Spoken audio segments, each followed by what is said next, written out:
7 minutes to 9. The theatre critic Mark Shenton has announced he will no longer review shows that use unpaid actors. He says it's the only way to stop exploitation in fringe theatre. Is there that much of it going on? Well, Jethro Compton, I beg his pardon, is himself a fringe theatre producer. Adam Spreadbury-Maher is artistic director of the King's Head Theatre.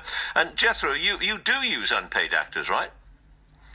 Sometimes, and often, paying well below what the equity union standards sort of state we have to pay. Which is what? Just give us an idea before you go on, but just give us an idea what kind of money actors can expect. I think the standard at the moment is about £458 per week for a week's work. Right. So you will sometimes use them unpaid completely. Rarely, and in those cases, offering a share of profit if there is to be profit, but often it's well below that 450 mark. Right, and you do it because obviously it costs quite a lot of money to stage a show. I mean, have you lost money producing shows? Yeah, I think every producer's lost money. I mean, I've lost about 40 grand in the last 3-4 years producing work in the Fringe in London. And, that's incredibly common. The costs are ridiculously high on everything, and when you've got a lot of people working to make a production, if you're only paying people 100, 200 quid, that goes an incredible, very quickly, you've got an enormous budget. So, Adam, what do you do? How do you handle it? Oh, hi. So I've been paying actors since 2011 at the King's Head Theatre in Islington in London. What, you weren't beforehand?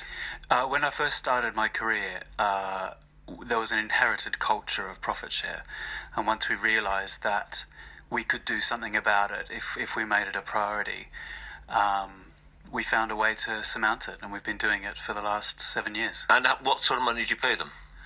We've got a special agreement with Equity. We pay actors £275 a week, which is not very much.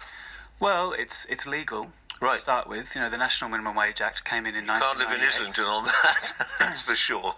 Sure, but you can't live in Islington on nothing, and I'd say that £275 is a lot more than zero, and that's guaranteed. So whether the production loses money or not, we pay people a legal, union-approved wage. Why can't you do the same in that case, Jethro?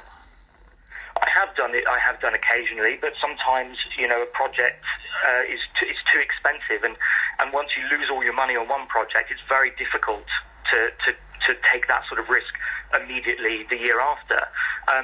I think the thing the reason I got involved in this conversation is the idea of producers exploiting actors, the idea that we're sort of sat smoking cigars, drinking champagne at the Ivy, and that's not the reality at all. The reality is we're all working incredibly hard, all of us, everyone together, the theatres and the actors, the directors, the creatives, the stage management, everyone's working incredibly hard to try and put on a show and to tell a story. Right. So, and I would argue it's not exploitation. Yeah, Adam, are you smoking cigars at the Ivy? No, I'm afraid not.